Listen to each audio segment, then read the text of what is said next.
Gubernur Sulawesi Tengah diwakili pejabat sekretaris provinsi Mulyono secara resmi membuka forum petani sawit bertemakan penguatan kemitraan pelaku usaha perkebunan untuk meningkatkan produktivitas dan kesejahteraan petani sawit pada Jumat 20 November 2020 bertempat di salah satu hotel yang ada di Kota Palu.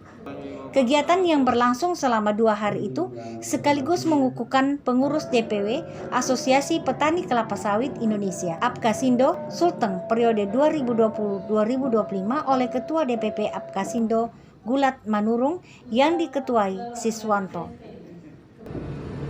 Melantik dan mengukuhkan saudara-saudara sebagai pengurus DPW Apkasindo Provinsi Sulawesi Tengah untuk masa bakti 2020-2025.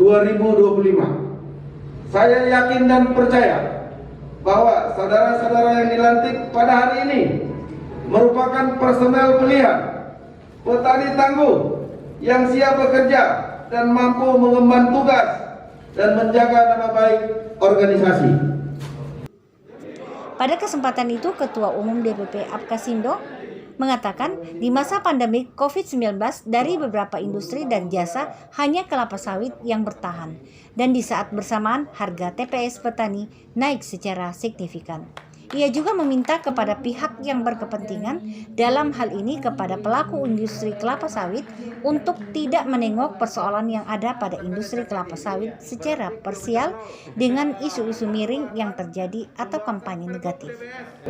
Jadi begini, justru sebenarnya di saat pandemi COVID-19 ini dari beberapa industri ataupun jasa hanya kelapa sawit yang bertahan.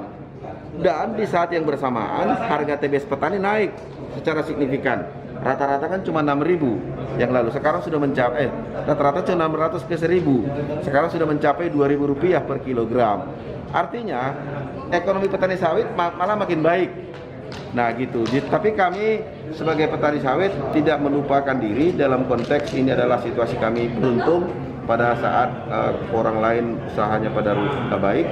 Petani sawit justru menonjol naik karena program daripada Presiden Jokowi itu B30, pemanfaatan 30%, pencampuran 30% minyak sawit dengan solar murni, maka pemanfaatan tadi akan semakin banyak menggunakan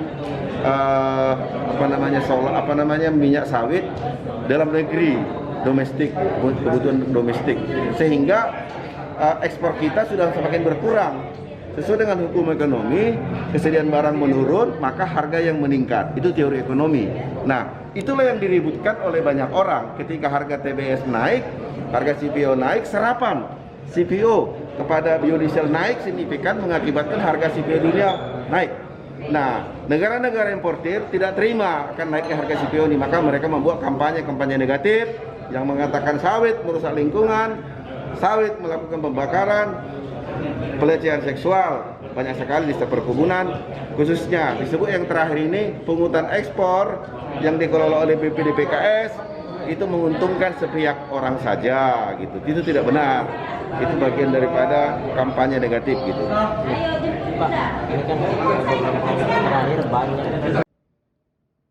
Dari Palu, Arif Husain, Tadulako TV melaporkan.